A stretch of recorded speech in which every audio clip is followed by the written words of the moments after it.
Iki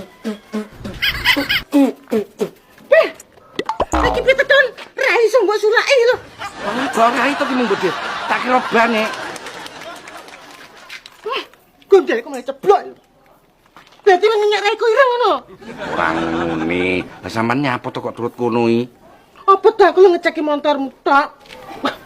Oh, ngecek montore wong barang. Gondelku larang-larang malah ceblok.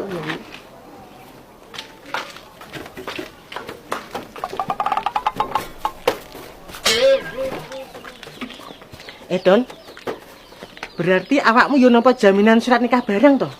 Ya iya to Mbok Di, pokok segala macam surat sing kena iki jaminan kuwi aku wani nampa. Sik to, Don. BPKB ngono kae lek jaminane motor to? Lah sertifikat jaminane tanah. Lah terus kuwi surat nikah. Jaminane apa, Don? Nggih jaminan bojone to, Mbok Di. Oh alah, ngono ya. Ya wis, kapan-kapan aku nek butuh duit gede, tak nggadekne surat nikah ning nggonmu gak apa to? Kok nggadekne surat nikah, iso njikuk pura sok.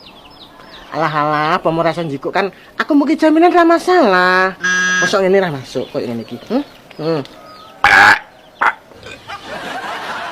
Ngapa, Ton? Rodok masuk angin aku Mbok Di. Ngene lho Mbok Di, nggih jaminan nak wonge ayu, resik, semok ora masalah. Lah wong jaminan kaya bengkaroan terus nggih blangkrah opo. Bekar aku kok koyo ngono to, Don. Enggak suka aku, kok gedeng aku. Oh iya, Don. Aku ki mengrene duwe dagangan motor muni. Lah ndi montore? Lah kuwi.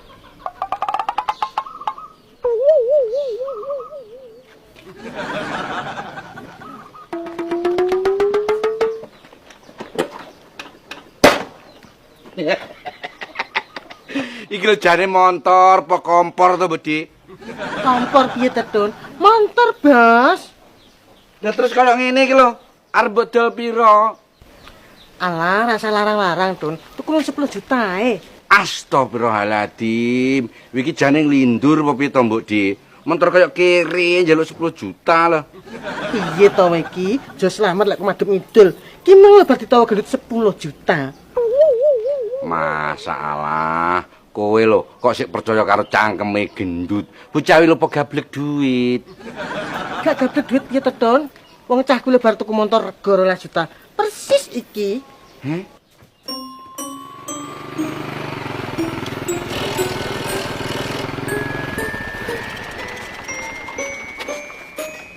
Aduh. Jelas entek iki bensinnya.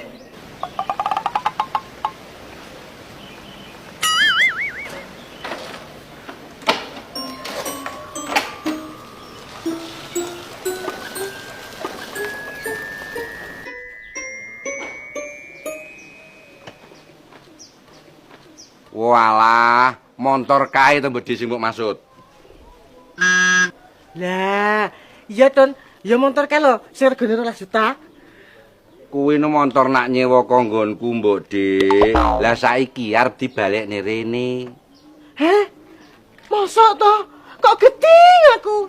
Lah nyapa kok geting aku? Ya geting kok gendut kono. Kok geding aku? Dut! Aduh. Bek wagine kok nek kono. Iki